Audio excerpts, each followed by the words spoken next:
말씀은 사무엘상 24장 5절에서 6절입니다. 그리한 후에 사울의 옷자락 뱀으로 말미암아 다윗의 마음이 찔려 자기 사람들에게 이르되 내가 손을 들어 여호와의 기름 부음을 받은 내 추를 치는 것은 여호와께서 금하시는 것이니 그는 여호와의 기름 부음을 받은 자가 됨이니라 하고, 말씀 앞에 멈춰 서자라는 제목으로 말씀 주는 교훈 함께 나누겠습니다.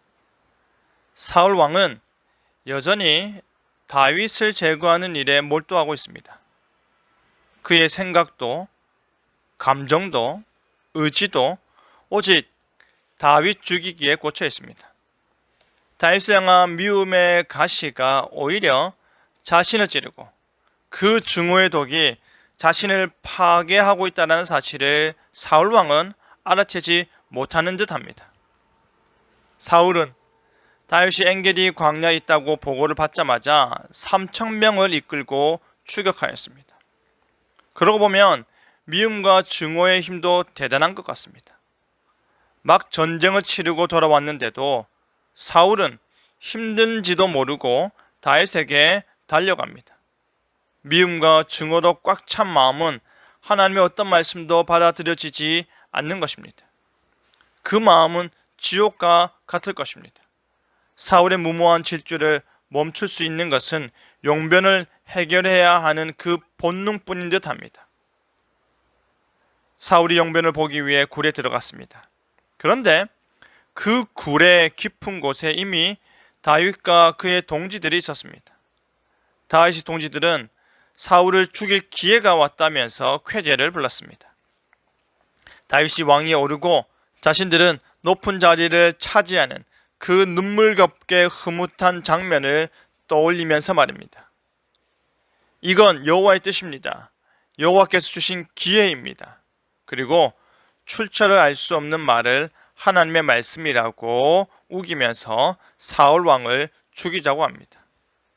그러나 다윗은 주변의 부추김에 좌우되지 않고 침착하게 사울의 겉옷자락만을 베었습니다.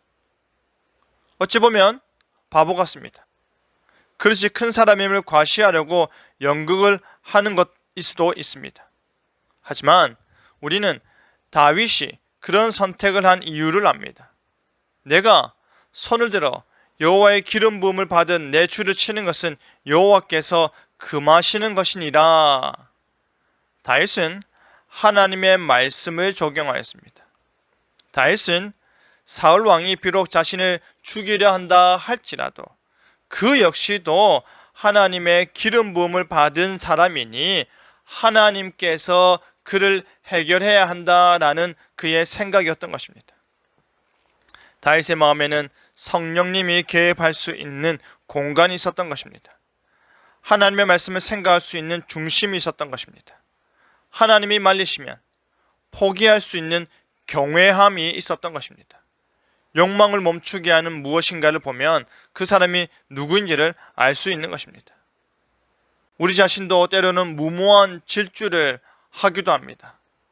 무엇이 우리의 무모한 질주, 하나님 없이 하나님을 생각하지 않고 달려가는 그 힘을 멈추게 합니까? 하나님의 말씀 때문에 우리의 욕망을 멈출 수 있도록 그렇게 훈련하시기 바랍니다.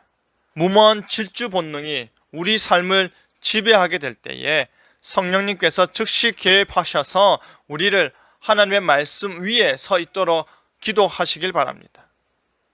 오직 하나님께서 우리를 멈추시게 하시고 오직 말씀이 우리를 가고 우리를 서게 하는 그 힘 있는 하나님의 말씀이길 바랍니다. 오직 하나님의 말씀으로 인도함을 받는 저와 여러분 되기를 간절히 바랍니다. 아멘.